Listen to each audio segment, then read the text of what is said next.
खबरों को विस्तार से। हमास बाहर जाओ, हमास आतंकी है, हमास को हम उखाड़ फेंकना चाहते हैं और फलस्तीन में बच्चे जीना चाहते हैं।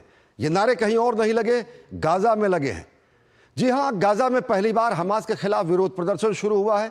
मंगलवार को 3 जगहों पर विरोध प्रदर्शन हुए, जिसमें हजारों लोग शामिल हुए। लोगों ने हमास को आतंकवादी संगठन कहते हुए सत्ता छोड़ने की मांग की है। मौत बरसाते बारूद, खून बहाती बंदूकें, वीरान होते शहर और मलबों के ढेर में छिपकर जान बचाने की कोशिश। पिछले करीब 1.5 साल से गाजा में यही हालात हैं। लेकिन खून खराबे की इस भयावह स्थिति से अब यहाँ के लोगों के सब्र का बांध टूट चुका है। गाजा के लोग खून में लथपथ अपनी जिंदगियों के लिए इजराइल के साथ साथ हमास को भी बराबर का जिम्मेदार मानने लगे हैं। हमास से त्रस्त गाजा के लोग अब समूह के खिलाफ बगावत के मूड में आ गए हैं।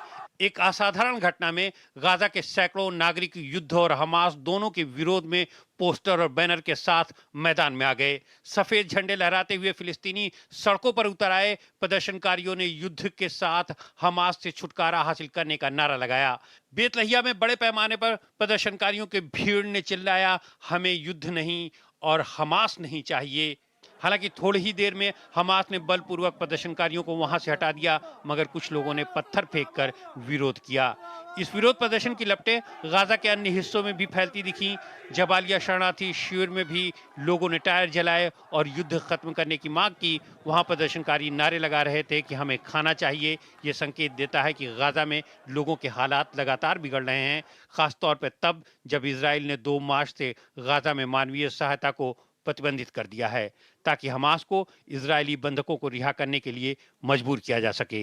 ये प्रदर्शन उस समय हुआ है जब इजरायली सेना ने गाजा पर बमबारी तेज कर दी है, जिससे संघर्ष विराम की लगभग 2 महीने पुरानी स्थिति समाप्त हो गई है। इजरायली हमलों में पिछले 24 घंटों में 48 लोगों की मौत हो गई है। इस बीच इजरायली सेना ने गाजा सिटी के लोगों को जल्द से जल्द क्षेत्र छोड़ देने का आदेश जारी किया है। ये फरमान इसी क्षेत्र से इजराइल की ओर दागी गई कम दूरी की मिसाइल के बाद जारी किया गया है। अरबी में जारी किए गए बयान में कहा गया है कि यह आखिरी चेतावनी है, हमला शुरू किए जाने से पहले इसे खाली कर दिया जाना चाहिए। इस बीच संयुक्त राष्ट्र अमीरात के राष्ट्रपति ने अपने अमेरिकी समकक्ष से फोन पर बात की है। इस दौरान दोनों नेताओं के बीच गाजा में सीजफायर सहित पश्चिमी एशिया से जुड़े कई मुद्दों पर चर्चा हुई। शेख मोहम्मद ने गाजा के लोगों के लिए जरूरी मानवीय सहायता पहुंचाने की जरूरत पर जोर दिया है। तो हमास के खिलाफ विद्रोह की स्थिति बनी है गाजा में। हमारे साथ आलोक बंसल जी, जो कि डायरेक्टर हैं इंडिया फाउंडेशन के, हमारे साथ जुड़ चुके हैं। आलोक बंसल जी, ये दृश्य कहीं ना कहीं पूरी दुनिया को अचंभे में डालते हैं, लेकिन अप्रत्याशित, अभूतपूर्व तो है लेकिन अप्रत्याशित और अनपेक्षित नहीं। क्या कहेंगे इन दृश्यों के मायने, इन प्रदर्शन के मायने? देखिए, ये इसमें कोई शक की बात नहीं है कि गाजा की जो आवाम है, जो जनता है, उसमें काफी बड़ी संख्या में ऐसे लोग हैं जो अमन और चैन चाहते हैं और इस युद्ध के कारण उनकी जानो माल को बहुत ज्यादा खतरा हुआ है। और वो लोग नहीं चाहते कि हमास के कारण जिस तरीके का युद्ध फिर से इजराइल ने शुरू कर दिया है, वो उनकी जान और माल को खतरा पहुंचाए। साथ ही साथ ये भी समझना चाहिए कि गाजा में हर कोई हमास का समर्थक नहीं था। और हमास जब शुरू में यहाँ पे सत्ता में आई तो उसको परोक्ष रूप से इजराइल की हुकूमत का कुछ समर्थन प्राप्त था। तो वो लोग जो अभी तक हमास के डर से चुपचाप थे, अब वो जानो माल का खतरा देखकर सड़कों पर उतर आए हैं और वो हमास जैसे आतंकी संगठन को यहां से चले जाने के लिए कह रहे हैं। लेकिन जैसा कि आपने देखा कि हमास, जिसके पास आज भी सत्ता है और ताकत है, उसने उन प्रदर्शनकारियों को खदेड़ दिया। पर यह दर्शाता है कि अधिकांश लोग जो इस क्षेत्र में रह रहे हैं वो हमास की नीतियों से खुश नहीं है।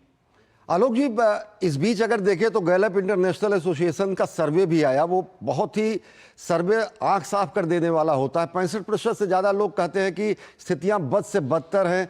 52% से ज़्यादा लोग अलग देशों में जाने के लिए बात कहते हैं। 34 साल से कम उम्र के युवा देश छोड़ने की बात करते हैं। ये जो स्थितियां हैं वो कहीं ना कहीं इसी स्थिति की परिणति ये दिखती है।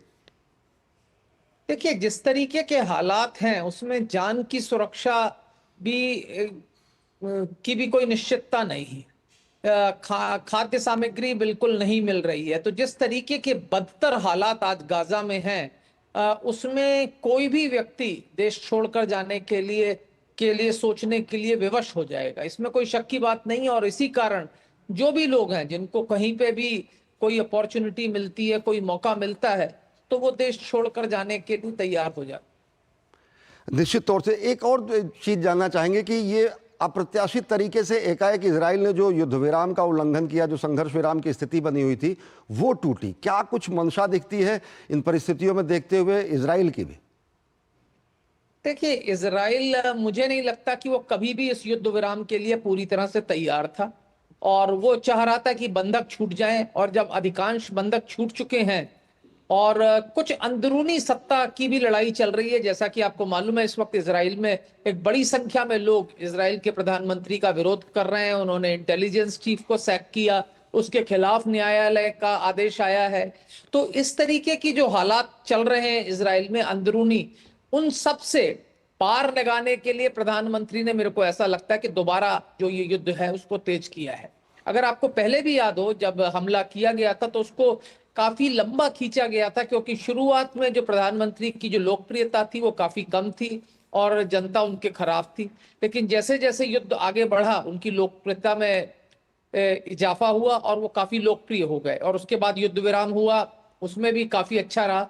लेकिन अब जो स्थिति है वो फिर राजनीतिक रूप से उनके खिलाफ हो रही है। और शायद इसलिए मुझे लगता है कि ये जो युद्ध दोबारा शुरू किया गया है, जिसमें पहले भी इजराइल का कोई कमिटमेंट नहीं था, वो बस सिर्फ यही चाह रहे थे कि उनके लोग जो है किसी तरीके से छूट जाएं, क्योंकि वो नहीं, इस बात के लिए पूरी तरह से तैयार नहीं थे कि वो गाजा को पूरी तरह से खाली कर दें और इसको फिर से पुनः जो पुनर्निर्माण की बात है, वो प्रक्रिया है, वो पूरी हो।